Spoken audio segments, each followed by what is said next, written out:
मैं अपनी गाड़ी का व्हील पंचर हो गया और उसको पंचर लगवाने के लिए गया। जब उसने टायर खोला, अगला टायर था, तो उसमें से 5 कील निकले और सारे करीब करीब लगे हुए। तो मैंने कहा यार ये क्या मेरे खिलाफ साजिश हुई है कि मतलब इतने सब के सब कील एक ही टायर में क्यों लग गए, बाकियों में क्यों नहीं लगे, बाकी तो ठीक था। तो उसने कहा कि जी ये आपका टायर पहले एक लगा होगा और उससे पंचर हुआ और फिर आपने उसको इग्नोर किया, तो जब उसमें से हवा कम हुई तो फिर वो टायर वीक हो गया। तो फिर वीक टायर में कील हमेशा जाता है। वो कह रहा है जो हेल्दी टायर होता है, जिसको पंचर नहीं है और जिसकी हवा पूरी होती है, उसके अंदर कील नहीं घुसता। तो मेरे लिए एक बहुत बड़ा लर्निंग पॉइंट था ये। वो सच उसने कहा था। कुछ दिनों से हवा कम हो रही थी और मुझे अंदाज़ा भी हो रहा था शायद पंक्चर है, लेकिन टाइम की वजह से मैं कहता हवा डलवा लें, ट्यूबलेस टायर है, काम चल रहा। बुनियादी तौर पर इसमें दुनिया जो सबसे बड़ा क्राइसिस इस वक्त दुनिया के अंदर है वो क्या है, ज़रा बताएंगे? इसमें दुनिया में हेल्थ रिलेटेड सबसे बड़ा क्राइसिस क्या है? इग्नोरेंस। बीमारी कौन सी है जिसने सबको ज़्यादा परेशान किया होगा? Corona virus. कोरोना आजकल कोरोना है पूरी दुनिया के इंसान। हार्ट ज़्यादा प्रॉब्लम तो हार्ट के लोगों को, शुगर है, ब्लड प्रेशर है। आप बिल्कुल सही कह रहे हैं। ये इस वक्त कोरोना ने सबसे ज़्यादा दुनिया को परेशान किया हुआ, लेकिन साथ साथ दुनिया में सबसे बड़ी मौत की वजह वो दिल की बीमारियां हैं। शुगर है, फालज है, कैंसर है और बहुत सी बीमारियां। लेकिन मैं कहूँगा इनसे भी बड़ा एक क्राइसिस है, जो असल है, जो हिडन कॉज है, उसका लोगों को नहीं बताया जाता, वो लोगों से डिस्कस नहीं होती। अगर मैं आपसे ये कहूँ कि इन तमाम बीमारियों की असल बीमारी वो एक है, जो असल बीमारी है वही कोरोना है, वही हार्ट अटैक है, वही हाई ब्लड प्रेशर है, वही मोटापा है, वही शुगर है, वही जोड़ों का दर्द है, वही टेंशन, एंजाइटी और डिप्रेशन है। तो आप क्या कहेंगे इसके बारे में? लाइफस्टाइल हमारा अफेक्ट कर रहा है ना उसको हम कहते हैं मेटाबॉलिक डिसऑर्डर, जिसको मैं अक्सर आपसे जिक्र करता हूँ सिंड्रोम एक्स के नाम से। मेटाबॉलिकली अनहेल्दी होना असल बीमारी, और ये दुनिया ने, ये साइंटिफिकली प्रूवन है। मैंने आपसे कहा कि उस टायर में सबसे ज़्यादा पंक्चर हुए, सबसे ज़्यादा कील लगे जो ऑलरेडी कमज़ोर था, जिसमें पहले पंक्चर हुआ होता। कोरोना सबको क्यों इफेक्ट नहीं करता, चंद लोगों को क्यों इफेक्ट करता है, और चंद लोग क्यों सीवियर होते हैं जो ऑलरेडी अनहेल्दी होते हैं? टायर कील तो सड़क के ऊपर बिछे हुए होते हैं, सब गाड़ियों को क्यों नहीं लगते और हर टायर में क्यों नहीं लगते? वीक टायर के अंदर लगते हैं, जो अंदर से वीक। हम हेल्थ को तीन चीज़ों के साथ, तीन इंपॉर्टेंट हेल्थ के फैक्टर्स हैं, याद रख लीजिए। एक है फिजिकल हेल्थ। हम आम तौर पे हेल्थ को, हमारे नज़दीक हेल्थ सिर्फ फिजिकल हेल्थ है जो नज़र आ रहा है। फिटनेस को हम फिजिकल हेल्थ कहते हैं और हम इसी को ही हेल्थ समझते हैं, सेहत फिटनेस को समझते हैं। मैं आपको सच्ची बताऊं, असल ये हेल्थ नहीं है। दूसरी जो हेल्थ है that is our immune system की हेल्थ, जो हमारी इम्यून हेल्थ, हमारे जो कुव्वत मदाफ़त है, हमारा जो मदाफ़ती निज़ाम है, उसकी सेहत बहुत इम्पोर्टेंट। और तीसरी हेल्थ जो सबसे ज़्यादा इम्पोर्टेंट है वो हमारी मेटाबॉलिक हेल्थ, सबसे ज़्यादा इम्पोर्टेंट। मेटाबॉलिकली अनहेल्दी आदमी जो है उसको ही कोरोना होगा और वो सीवियर होगा। मेटाबॉलिकली अनहेल्दी आदमी को शुगर लाजमी होगी अगले 8-10 साल के अंदर, मुझसे लिखवा लीजिए। मेटाबॉलिकली अनहेल्दी आदमी को ही सिर्फ ब्लड प्रेशर होगा, मेटाबॉलिकली अनहेल्दी आदमी को ही हार्ट अटैक और फालज होगा। मेटाबॉलिज्म क्या है? हमारी अंदर चलते हुए केमिकल जो रिएक्शन है जिसकी वजह से हम जिंदा हैं, उनका नाम मेटाबॉलिज्म है। कितने मेटाबॉलिक रिएक्शन हो रहे हैं हमारे जिस्म के अंदर? एक हो रहा है? नहीं। दर्जनों हो रहे हैं? दसियों हो रहे हैं? नहीं। सैकड़ों हो रहे हैं? नहीं। हज़ारों हो रहे हैं? नहीं। लाखों केमिकल रिएक्शन हमारे जिस्म में हर वक्त हो रहे हैं, जिसके नतीजे में हम जिंदा हैं।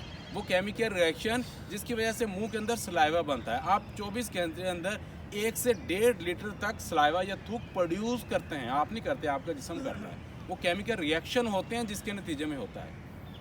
आपके मैदे के अंदर हाइड्रोक्लोरिक एसिड, गैस्ट्रिक जूसेस तकरीबन 1.5 से 2 लीटर के करीब 24 घंटों के अंदर बनता है। कौन बनाता है? बॉडी बनाती है।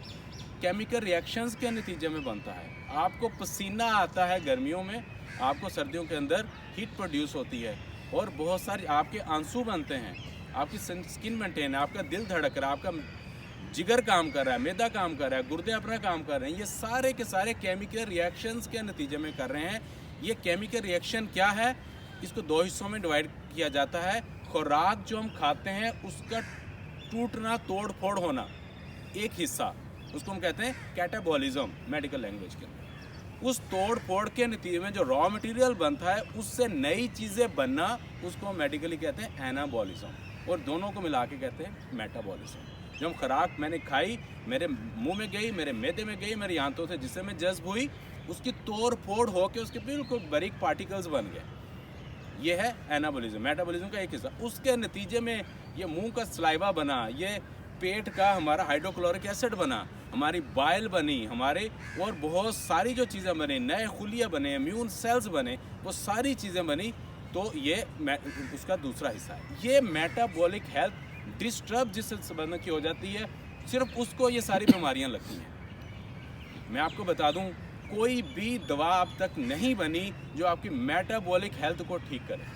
फार्मास्यूटिकल्स के अंदर कोई दवा नहीं बनी, मैं आपको गारंटी के साथ कह सकता हूँ, क्योंकि मैं जानता हूँ। मेटाबॉलिक हेल्थ की निशानी क्या है मैं आपको बता दूँ। निशानी क्या है, मेडिकली हम इनको 4 चीज़ों से मेजर करते हैं मेटाबॉलिक हेल्थ। वो कौन सी 4 चीज़ें हैं कि अगर आपका ब्लड प्रेशर मसलसल ज़्यादा है, ऊपर वाला 120 से ज़्यादा 130-40 की रेंज में आ रहा है, अगर आपका ब्लड शुगर सुबह के वक्त में अगर फास्टिंग ब्लड शुगर लेते हैं, या HbA1c एक टेस्ट होता है, अगर HbA1c के अंदर लिखा होता है कि आप प्री डायबिटिक हैं या आप डायबिटिक हो गए हैं, उसके अंदर रेंज आ रही होती है, अगर वो 7 से ज़्यादा आ रहा है, या ब्लड शुगर 100 फास्टिंग का 120 से ज़्यादा आ रहा है, ये दूसरा पैरामीटर। तीसरा पैरामीटर जो है, अगर आपका जो HDL कोलेस्ट्रॉल, हम लिपिड प्रोफाइल करवाते हैं, कोलेस्ट्रॉल का टेस्ट करवाते हैं, उसके अंदर बहुत सारे कोलेस्ट्रॉल होते हैं। अब करंटली है कि एक HDL कोलेस्ट्रॉल होता है, अगर वो कम है, और एक ट्राइग्लिसराइड होता है उसके अंदर, अगर वो ज़रूरत की मिकदार से ज़्यादा है, ये 2 पैरामीटर हैं, तो फिर रिस्क फैक्टर है फॉर मेटाबॉलिक हेल्थ। और उसके अलावा चौथा पैरामीटर है वेस्ट सर्कमफेरेंस, हम कहते हैं इसको। आप अपनी नाफ से अपनी इंची टेप लेके इसको मेजर कीजिए, अगर आप मर्द हैं और वो 35 से ज़्यादा है, और औरत हैं तो वो तकरीबन 33-34 से ज़्यादा है, तो रिस्क फैक्टर हैं। अगर किसी आदमी के अंदर ये जो 4 चीज़ें मैं बताई हैं, इसके अंदर 2 पाई जाती हैं, तो समझे वो मेटाबॉलिकली बीमार हो चुका है। मेटाबॉलिक हेल्थ की फिजिकल सिम्टम्स आमतौर पे निशान नहीं होती, निशानियाँ होती हैं। सबसे बड़ा रिस्क फैक्टर इसके अंदर जो है, सबसे बड़ा, किसी बंदे को आप मुझे कोई आदमी दिखा दिए, मैं दूर से चलता आदमी को देख के बता दूंगा कि मेटाबॉलिक हेल्दी या अनहेल्दी है। किस वजह से, अगर उसका ये हमारा विसरल फैट, हमारा एब्डोमिनल फैट, एब्डोमिनल ओबेसिटी अगर उसको है, तो वो मेटाबॉलिकली अनहेल्दी है, उसकी मेटाबॉलिक हेल्थ ख़राब है। ये पैरामीटर पूरे जिस्म का फैट नहीं, ये यहाँ को लोग कहते हैं कि अगर मतलब कि स्लिम होता है आदमी, फिट होता है, लेकिन यहाँ पे उसने, यहाँ मैं अक्सर कहता हूँ कि यहाँ पे वो खुदकुश वाला बम बांधा होता है, खुदकुश बीमार होता है यहाँ से, जिसका ये है उसके लिए ख़तरे की घंटी है, वो इग्नोर ना करे। अब ये तो पैरामीटर हो गया। मैं एक चीज़ आपसे डिस्कस करूँगा इससे हवाले से, इसको कम कैसे करना है। मैं अगर ये बताऊँ कि एक ऐसा तरीका, मैं यकीन के साथ कह सकता हूँ, किसी ने आपको नहीं बताया होगा, मुफ्त में कम होगा आपको, और कुछ भी ना हिंग लगेगा ना फटकड़ी।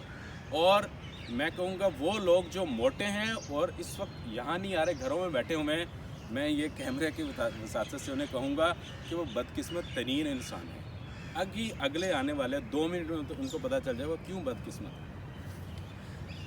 आप जानते हैं कि सर्दियों में हमें प्यास ज़्यादा लगती है, क्यों? क्योंकि हमें पसीना बहुत ज़्यादा आता है। प्यास क्यों लगती है? जिस्म पानी मांगता है, क्योंकि उसने इसको टेम्परेचर को मेंटेन करना है। गर्मियों में पसीना आता है, प्यास ज़्यादा लगती है, क्योंकि जिस्म ने अपने आप को अपना टेम्परेचर मेंटेन करना है, हीट से उसने उस कोल्ड की तरफ लेके आना है। सर्दियों में प्यास कम लगती है, क्यों? क्योंकि इसने अपने आप को वार्म करना, हीट करना। मोटापा किस चीज़ का नाम है? मोटापा जिस्म के अंदर जो चर्बी है उसकी मिकदार को, जो रिक्वायर्ड मिकदार है उससे ज़्यादा हो जाने का नाम मोटापा है। हमारा जिस्म चर्बी से और गोश्त से मिलकर बना और हड्डियों से मिलकर बना, 3 चीज़ें हैं ना जी। गोश्त नहीं बढ़ता मोटापे में, चर्बी बढ़ती है। चर्बी बढ़ती और बढ़ती बहुत ज़्यादा, जो एक्स्ट्रा वजन होता है वो चर्बी का होता है। चर्बी को हम क्या कहते हैं? फैट्स कहते हैं अंग्रेज़ी में, या मेडिकल टर्म में उसको एडिपोज कहते हैं, एडिपोज टिश्यूज़ कहते हैं। अब तक यही अंडरस्टैंडिंग थी कि एक ही तरह के एडिपोज टिश्यू होते हैं और वो होते हैं वाइट एडिपोज टिश्यू। आज की साइंस लेटेस्ट तरीन साइंस आज की डिस्कवरी ये है कि नहीं, एक और किस्म का भी एडिपोज टिश्यू होता है जो कहते हैं ब्राउन एडिपोज टिश्यू।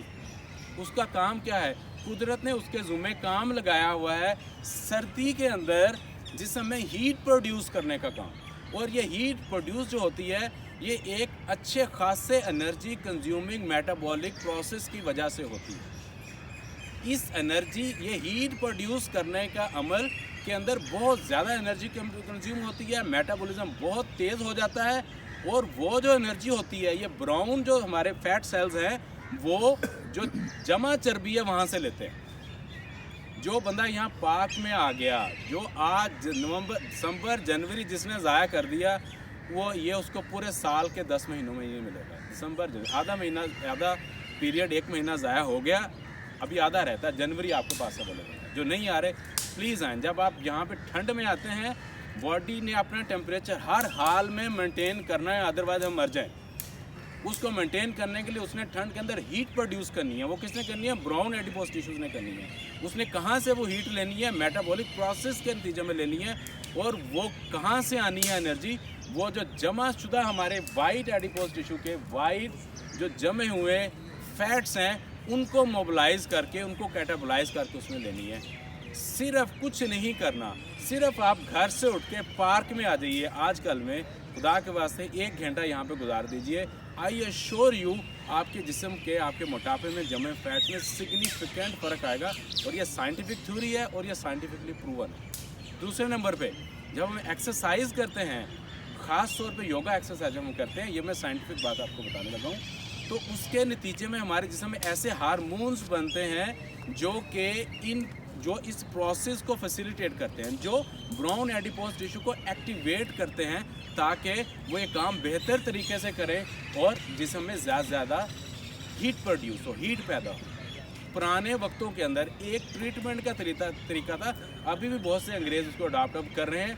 वो सर्दियों के मौसम में ठंडे पानी से नहाते हैं। मैं ये रिकमेंड नहीं करता आपको, उसकी टेक्निक्स हैं, लेकिन उसके पीछे फ़िलॉसफी ये है, बॉडी को आप सर्दी दीजिए तो ये अपने आप को गर्म करेगी, उसके नतीजे में एनर्जी प्रोड्यूस होगी और आपके ये फैट जो है मोबिलाइज होंगे, फैट आपके रिड्यूस।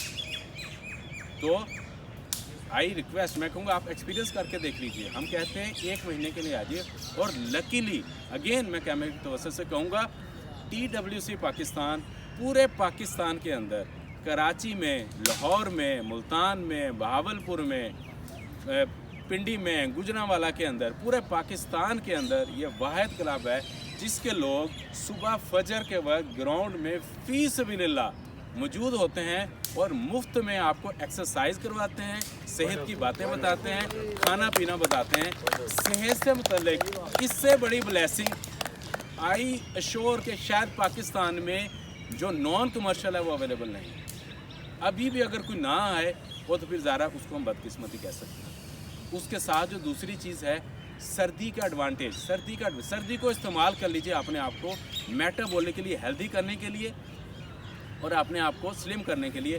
दूसरी चीज़ स्लीप, सर्दियों में रातें लंबी होती हैं, हमें अच्छी स्लीप मिल जाती है। लेकिन जब यहाँ आएंगे तो हम बताएंगे सोने का क्या तरीका है, स्लीप की भी टेक्निक है, कैसे सोना है, किस वक्त सोना है, कितनी देर के लिए सोना है, वो कौन सी क्वालिटी स्लीप लेनी है जिसने आपके जिस्म के फैट्स को मोबिलाइज करना है। अच्छी क्वालिटी की स्लीप से भी फैट मेल्ट होता है बॉडी में, तो सर्दियों में इसमें इस्तेमाल कर सकते हैं। तीसरी चीज़ सर्दियों की इंतहाई इम्पोर्टेंट वो है धूप। धूप में ज़्यादा बैठने से आपके जिस्म को विटामिन डी मिलता है और वहाँ तमाम न्यूट्रिएंट्स मिलते हैं जो कि आपके मेटाबॉलिकली आपको हेल्दी करते हैं। तो ये कुछ गुजारिशात हैं, मुझे यकीन है कि जो मैंने आपसे शेयर किया यकीन आपने अंडरस्टैंड किया होगा। और आई अगेन रिक्वेस्ट उन तमाम दोस्तों से जो हमारे TWC के पूरे पाकिस्तान में क्लब्स के मेंबर्स हैं और जो घरों में आजकल बैठे हुए हैं सर्दी की वजह से और जो हीटर चला रहे हैं, आई टेल यू हीटर ना चलाइए, जिस्म को इस सर्दी को बर्दाश्त करने दीजिए। पार्क्स में आए, अपने आप को मेटाबॉलिकली हेल्दी कीजिए। इंशाल्लाह ताला आप मेटाबॉलिकली हेल्दी हैं, आपकी मेटाबॉलिक हेल्थ ठीक है, आपको कोई कोरोना नहीं होगा, आपका दिल मजबूत होगा, सेहतमंद होगा, आप कैंसर से बचेंगे, आप मोटापे से बचेंगे, आप शुगर से बचेंगे, आपकी इसमें कोई कॉस्ट नहीं लगेगी। जज़ाकल्लाह।